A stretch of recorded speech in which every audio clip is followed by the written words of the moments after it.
Welcome to Skills Grid, where skills turn into opportunities.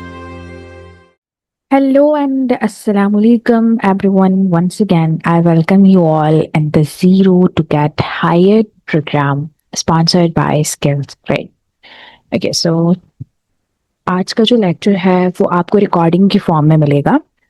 As due to some reasons I am not available for the live class, तो बजाय इसके कि हम class को cancel कर देते, I thought recording is a good option, would be a good option. क्योंकि आप में से कुछ स्टूडेंट्स ऐसे हैं जो ऑलरेडी रिकॉर्डिंग्स ही ले रहे हैं. ओके, सो हमने अब तक लिंक्डइन पूरा बना लिया, लिंक्डइन की ऑप्टिमाइजेशन भी कर ली, हमने अपनी टारगेट ऑडियंस भी फाइंड आउट कर ली, हमने अपनी नीश भी फाइंड आउट कर ली, हमने ये भी देख लिया कि हमने अपनी दुकान को बनाना कैसे है, और हमने अपनी दुकान बना भी ली है.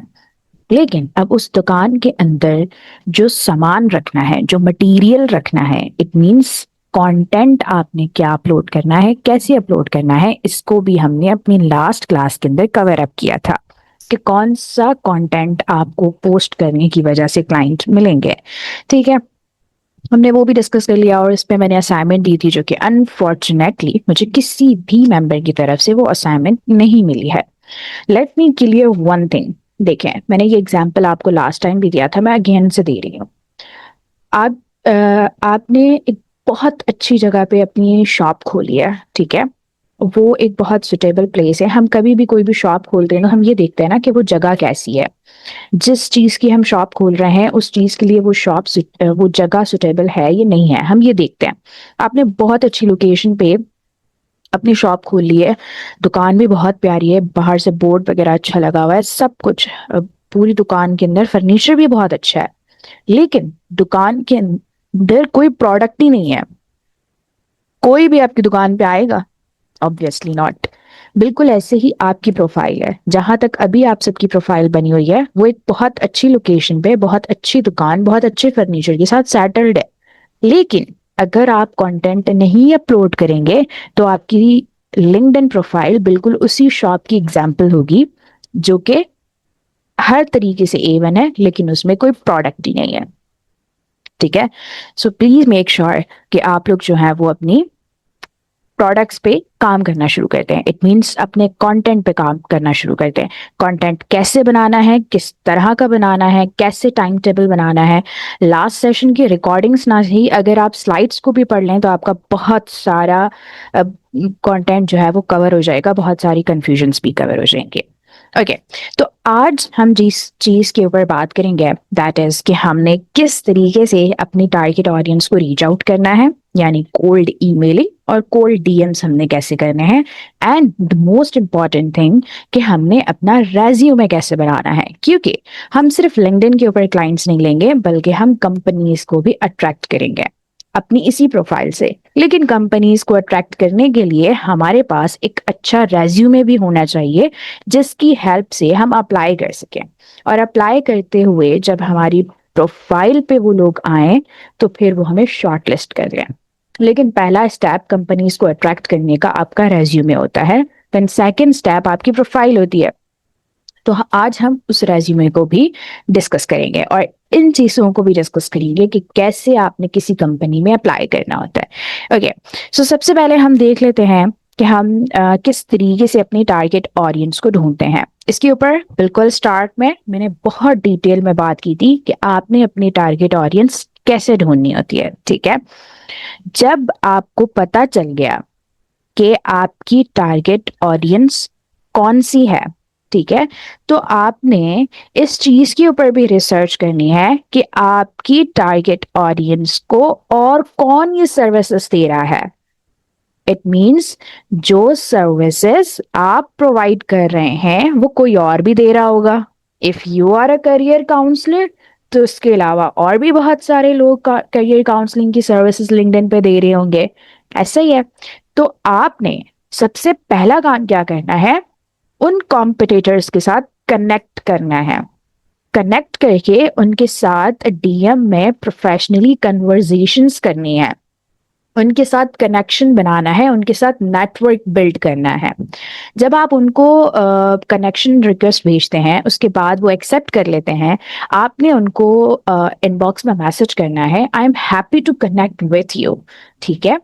कोई भी एक एग्जाम्पल वहाँ पे शेयर कर दें कि मुझे बहुत अच्छा लगा कि आपसे कनेक्ट होके, और मैं ये उम्मीद करती हूँ कि मैं आपसे अपनी ही फील्ड के अंदर बहुत सारी चीज़ें सीखूंगी, जिससे उनका ऑरा बहुत बढ़ जाता है। आपका थोड़ा सा माइनस जरूर होता है, लेकिन ये आपको बेनिफिट्स देता है। बेनिफिट्स कैसे देता है?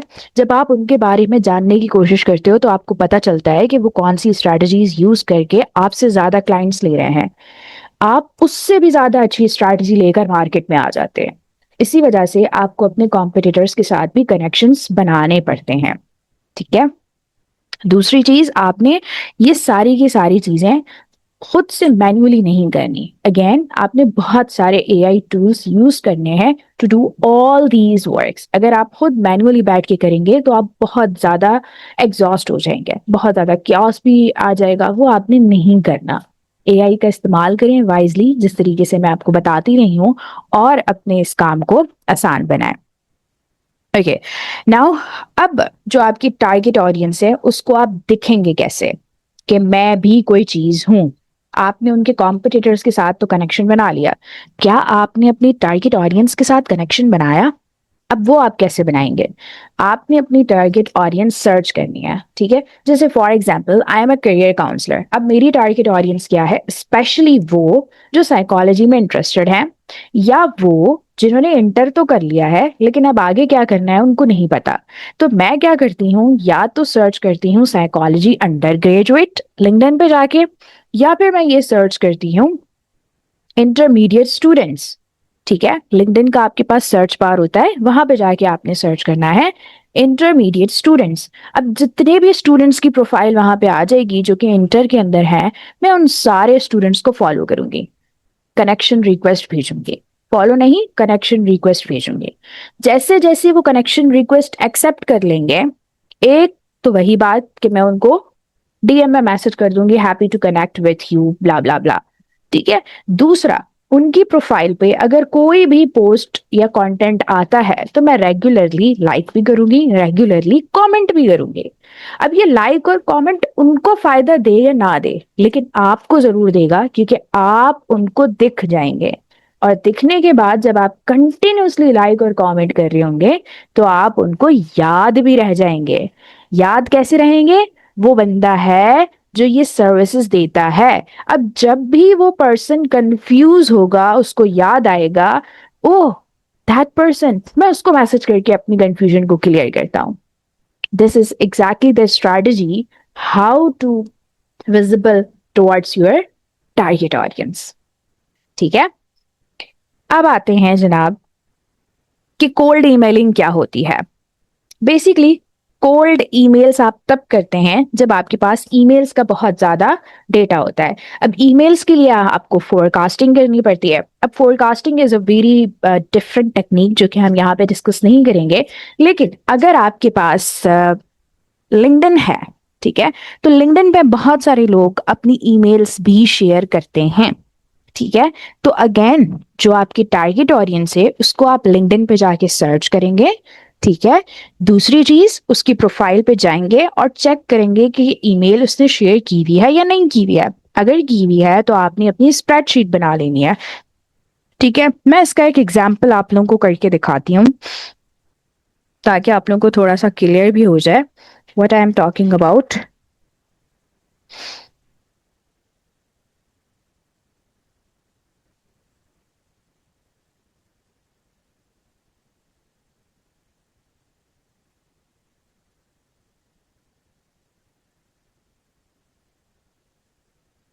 आपने एक स्प्रेडशीट खोल लेनी है।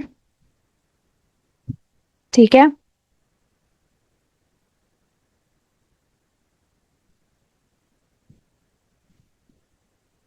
यहाँ लिंक्डइन पे आना है।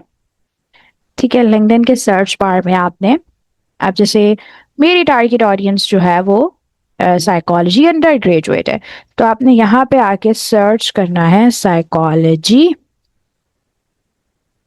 अंडर ग्रेजुएट, ठीक है, और एंटर प्रेस कर देना है। जैसे ही आप एंटर प्रेस करेंगे आपको बहुत सारे साइकोलॉजी अंडर ग्रेजुएट्स मिलेंगे, ठीक है। यहाँ पे आपको शीट्स खोलनी है। ये आपके पास शीट्स खुल गई। अब आपने क्या करना है, यहाँ पे लिखना है, कोई भी हेडिंग लगा दें, माय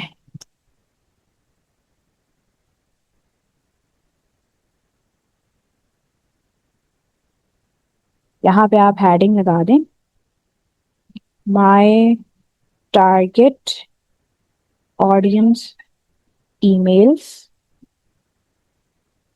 फॉर कोल्ड ईमेल, ठीक है। अब यहाँ पे आप लिखते हैं ईमेल्स। अब इसको ना जिस तरीके से भी आप क्या कहते हैं कस्टमाइज करना चाहते हैं, you can do for your own, अपनी आसानी के लिए आप जिस तरीके से भी इस शीट को कस्टमाइज कर सकते हैं आप कर लें, ठीक है। अब यहाँ पे आ जाते हैं, ये बहुत सारे आपको पीपल्स नजर आ रहे हैं यहाँ पे, ठीक है। अब इसमें से पहला भाई एस्पायरिंग साइकोलॉजिस्ट, यानी अभी जो है ये स्टूडेंट है। आई एम चेकिंग कि भाई कहीं से मुझे इनकी ईमेल मिल जाए, बट नहीं है अवेलेबल, ठीक है। हम अबाउट पे चेक कर लेते हैं, मे बी यहाँ पे हो, नहीं है अवेलेबल, ओके। ईमेल नहीं है तो हम चेक करते हैं कि भाई इनका कोई नंबर मिल जाए, नहीं है। कॉन्टैक्ट इन्फॉर्मेशन लिखी हुई है, लेट्स क्लिक ऑन दिस। लेकिन हमें सिर्फ दुआ फातिमा की प्रोफाइल का लिंक मिल रहा है, ठीक है। तो अब यहाँ शीट पे आके यहाँ पे मैं नंबर्स लिखती हूँ और यहाँ पे लिख देती हूँ डीएम, ठीक है।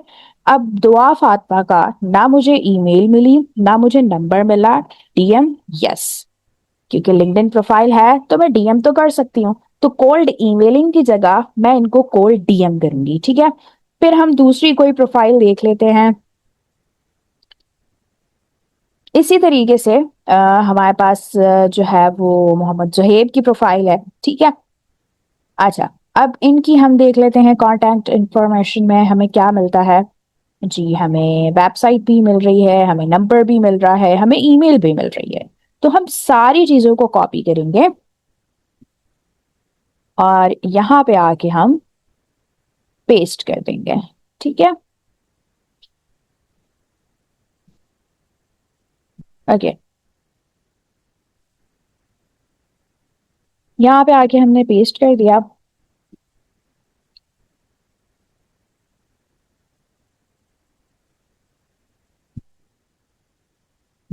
ये हमने पेस्ट कर दी इनकी ईमेल, इनका नंबर भी हमने यहाँ पे पेस्ट कर दिया और डीएम भी हमने यस कर दिया, ठीक है।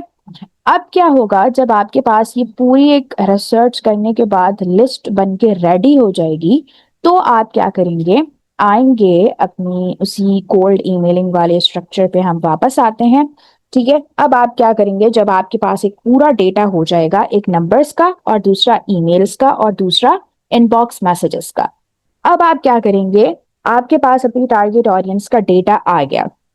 Now what you have to do is कि उस बंदे को आपने रीच आउट करना है खुद। हम सबसे बड़ी गलती ये करते हैं, हम समझते हैं कि हमने प्रोफाइल बना ली, हम कंटेंट भी डाल रहे हैं, अब लोग हमारे पास खुद आएंगे काम के लिए, नहीं। स्टार्टिंग वाले डेज में, स्टार्टिंग वाले मंथ्स में, इवन शुरू के 2-3 साल तक आपको लोगों को खुद रीच आउट करना होता है। I am giving these services, do you need any help, do you want to book a free consultation with me. मैंने बताया था कि फ्री कंसल्टेशन क्यों देते हैं हम। 10 मिनट की कॉल आप उनको फ्री में दें और कहें कि अगर आप सेटिस्फाई हो गए हैं तो हम आगे कॉल को कंटिन्यू जरूर करेंगे, लेकिन वो कॉल पेड होगी, ठीक है। इस तरीके से वो बंदा भी सेटिस्फाई हो जाएगा कि मैं किसी स्कैमर से बात नहीं कर रहा, और आपको भी आपका क्लाइंट मिल जाएगा, ठीक है।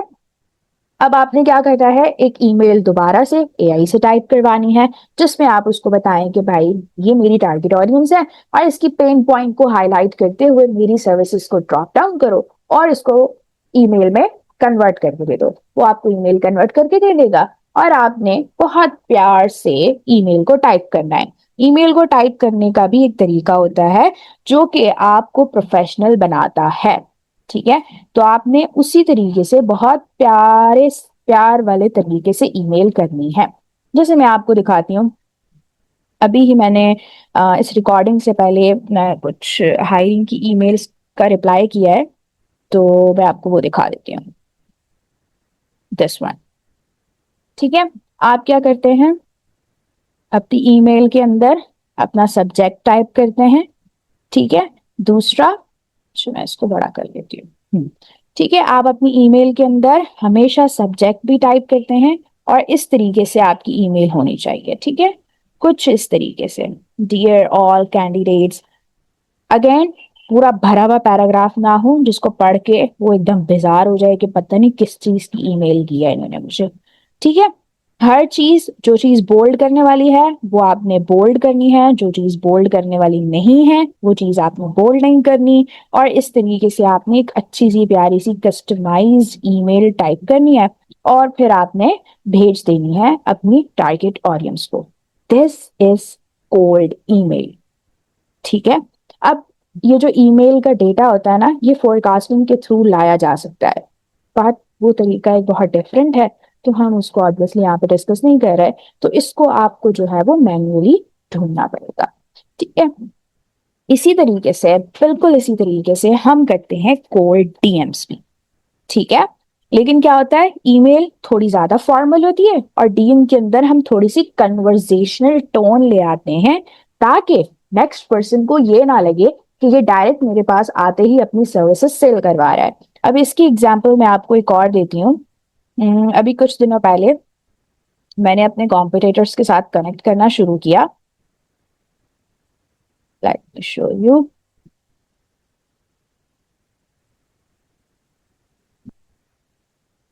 आपको दिखाती हूँ कि मैंने उनको मैसेज क्या किया।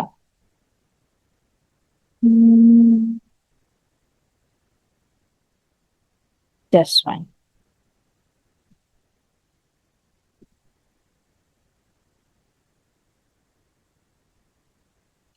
Hope we will share a meaningful connection, ठीक है। उसके बाद उन्होंने जवाब दिया, मैंने उसको वहां पे खत्म नहीं कर दिया, मैंने उनसे उनके एक्सपीरियंस के बारे में बात करना शुरू कर दी, जिसकी वजह से क्या हुआ, मेरी उनके साथ कन्वर्जेशन हुई, ठीक है। उसके अलावा हम्म, एक दो और थे, let me show you.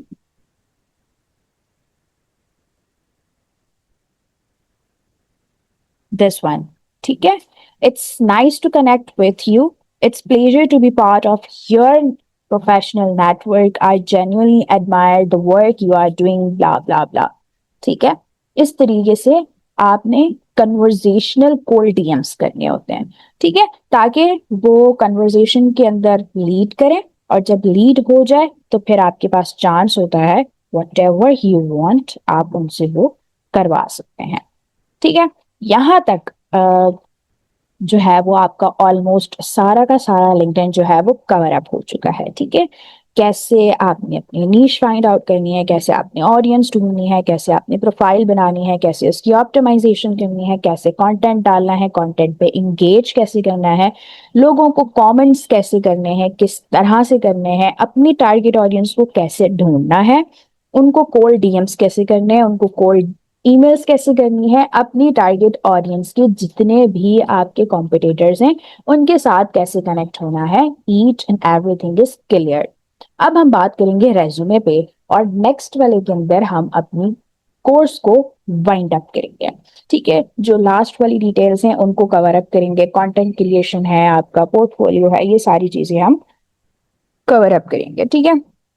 Now before I am going to explain कि एटीएस बेस्ड रेज्यूमे आपने बनाना कैसे है, कुछ टिप्स एंड ट्रिक्स जो है वो मैं आपको बता रही हूँ। जब भी आपने किसी भी कंपनी में अप्लाई करना है तो उन ट्रिक्स को आपने लाजमी फॉलो करना है। होता क्या है, हम इस वजह से भी शॉर्टलिस्टेड नहीं होते क्योंकि हमें एग्जैक्टली पता ही नहीं होता कि किस तरीके से कंपनी में अप्लाई करना है, ठीक है। तो देर आर सम टिप्स जो कि मैं आपके साथ शेयर करूंगी, that will definitely help you कि आपने किस तरीके से अप्लाई करना है, ठीक है। तो सबसे पहली बात, जब भी आप किसी कंपनी में अप्लाई कर रहे हैं आपकी लिंक्डइन बिल्कुल अपडेटेड होनी चाहिए, ठीक है। जब भी किसी भी कंपनी में आपने अप्लाई करना है आपकी लिंक्डइन बिल्कुल अपडेट हो। दूसरी चीज, आपने उस कंपनी की रिसर्च करनी है। दूसरा क्या है, कंपनी की रिसर्च करनी है। कंपनी के सोशल मीडिया प्लेटफॉर्म्स खोले, कंपनी की वेबसाइट खोले, एक्चुअल में कंपनी करती क्या है, किस तरह से करती है, कैसे करती है, कंपनी के अंदर घुस जाए, बिल्कुल डिटेल में कंपनी को रिसर्च करें।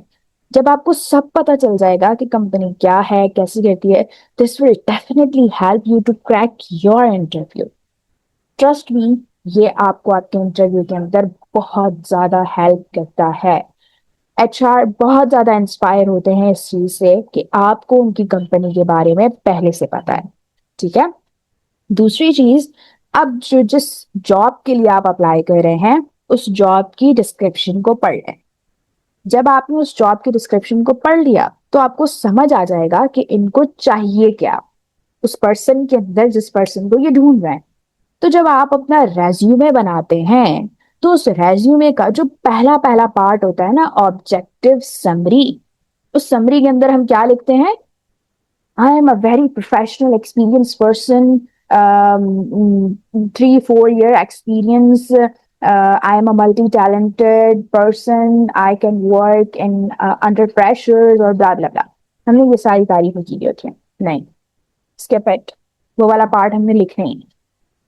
समरी ऑब्जेक्टिव्स में आपने हेडिंग चेंज करनी है, how can I benefit you. क्या लिखेंगे आप, how can I benefit you. और उसके अंदर अब आप उनको बताएंगे कि जो जेडी थी उसके accordingly why you are a good choice, good option for them, ठीक है। आपकी रेज्यूमे का पहला पार्ट क्या होगा, how can I benefit you. और वो आप कैसे लिखेंगे, जब आपको कंपनी के बारे में पता होगा, जब आपको उस जॉब डिस्क्रिप्शन के बारे में पता होगा जिसके लिए आप अप्लाई कर रहे हैं, ठीक है। अब आता है कि आप ऐसी पोजीशन के लिए अप्लाई कर रहे हैं जो कि अभी ओपन नहीं है but you want to drop your CV, ठीक है। तो फिर आपने क्या करना है कि उस रोल को सर्च करना है उनकी वेबसाइट पे, उनकी जो है वो सोशल मीडिया प्लेटफॉर्म्स पे, कि एग्जैक्टली वो उस पर्सन से काम क्या ले रहे हैं, ठीक है। और फिर आपने क्या करना है, अपने उस हाउ कैन आई बेनिफिट को कस्टमाइज करना है, ठीक है। इसके बाद आता है कि उस कंपनी के साथ इंगेज हो जाए, अगेन उस कंपनी के साथ इंगेज हो जाए, उसकी प्रोफाइल पे, उसके सोशल मीडिया प्लेटफॉर्म्स पे, उसकी वेबसाइट पे, हर जगह उनको विजिबल आना शुरू हो जाए, ठीक है। लाइक करें, कमेंट करें, किसी भी तरीके से विजिबल हो, इट्स योर चॉइस, लेकिन उनको दिखे जरूर कि देयर इज आसफा एंड आसफा जो अप्लाई कर रही है, बार जो लाइक कर रही है हमारी पोस्ट को। तो जैसे ही आसफा का डीएम आएगा तो उनको खोलना तो पड़ेगा। खोल लिया, उनको सीवी मिल गई, सीवी पढ़ ली तो उनके दिमाग में भी जरूर रह जाएगा कि आसफा ने इस पोजीशन के लिए अप्लाई किया था, okay. So these are the tips you have to follow while you are applying for any job, ठीक है। अब हम आते हैं अपने रेज्यूमे के ऊपर। तो रेज्यूमे का हमारा पहला सेक्शन क्या था, कि आपने लिखना है how can I benefit you. इसके बाद आपकी सारी की सारी जितनी भी एजुकेशन आती है आपने वो लिखनी है। अच्छा, एजुकेशन के अंदर हम एक और बड़ी गलती करते हैं, अपने सीजीपीएस, अपने ग्रेड्स भी ऐड कर देते हैं।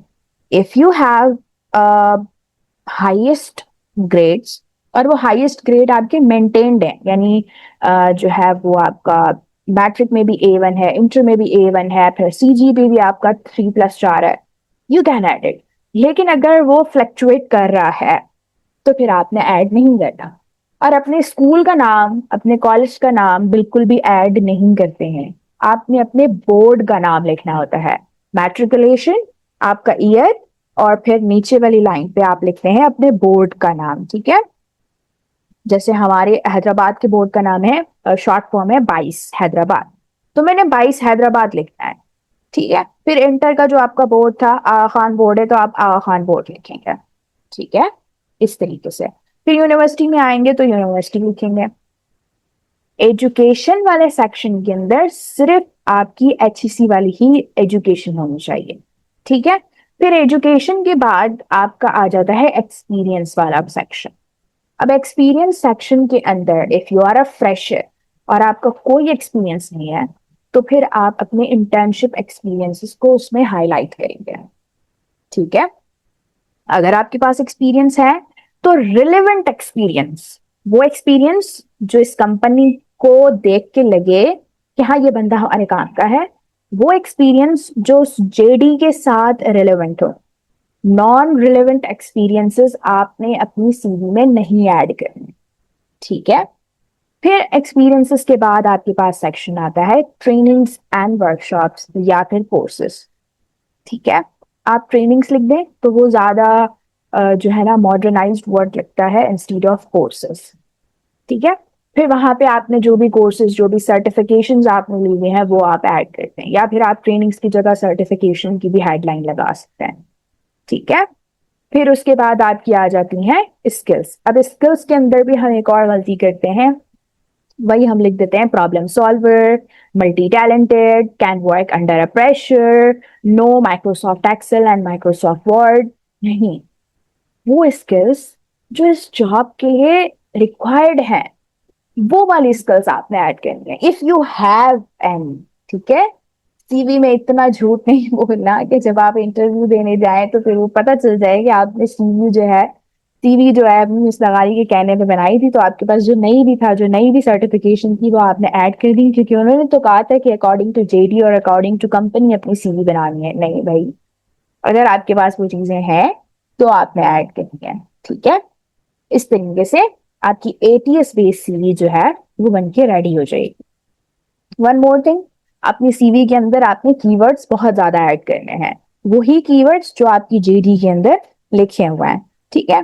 कोई भी इमेजेस, कोई भी कॉलम्स, कोई भी टेबल्स आपने अपनी CV के अंदर ऐड नहीं करने हैं, ठीक है। क्योंकि जब सॉफ्टवेयर पे हमारी CV जा रही होती है तो उसको क्लीन CV जो है रीडेबल, रीड करने में ज्यादा इजी होती है, ठीक है। दूसरी चीज, आपने फोन्ट्स भी क्लियर इस्तेमाल करने हैं, बहुत फैंसी फोन्ट्स का नहीं यूज करना है। प्रोफेशनल फोन्ट आपके पास टाइम्स न्यू रोमन है, 12 उसका साइज होता है। हेडिंग का साइज आप 14 रखेंगे या 13 रखेंगे, और बाकी टेक्स्ट का साइज आपका 10 या 12 होगा, ठीक है। इसके अलावा अपनी अचीवमेंट्स अगर आपके पास हैं तो वो भी आप ऐड कर सकते हैं। जैसे कुछ बहुत ज्यादा सोशली एक्टिव लोग होते हैं, वो वॉलंटियर्स अपने ग्रेजुएशन के टाइम पे बहुत सारे वॉलंटियर काम करते हैं और फिर उनको अचीवमेंट्स भी बहुत सारी मिलती हैं, बहुत सारे अवार्ड्स भी मिल रहे होते हैं। तो आपने, अगर आपको लगता है कि ये आप ऐड कर देंगे और फिर आप एक्टिव कहलाएंगे बिकॉज उनको एक्टिव पर्सन चाहिए, यू कैन ऐड, ठीक है। इस तरीके से आपने जब भी किसी भी पोजीशन के लिए अप्लाई करना है, अपने रेज्यूमे को टेलर करना है। सेम रेज्यूमे उठा के आपने हर कंपनी में अप्लाई नहीं करना, प्लीज डोंट डू दिस, ठीक है। दूसरी और आखिरी चीज आपकी, कि जब आपने अपना रेज्यूमे सेव करना है तो आपने अपने नाम से और उस कंपनी के नाम से सेव करना है, ठीक है। ना कि कोई फाइल का नाम है या कुछ और ABCD फलाना या कोड फाइल का आ रहा है, नहीं। आपका नाम वाला लगारी रेज्यूमे फॉर e-commerce, खाला लगारी resume for ID creation, whatever you want, ठीक है। यहां तक आपकी आज की क्लास को करते हैं खत्म।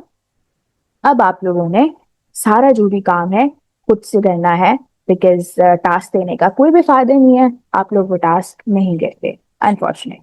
सॉरी टू से अगर मैं रूड हो रही हूँ, अगर मैं हार्श हो रही हूँ, बट इट इज ट्रू, आप लोग टास्क नहीं करके देते, ठीक है। तो टास्क असाइन करने का कोई फायदा नहीं है, मैं लेक्चर डिलीवर कर देती हूँ।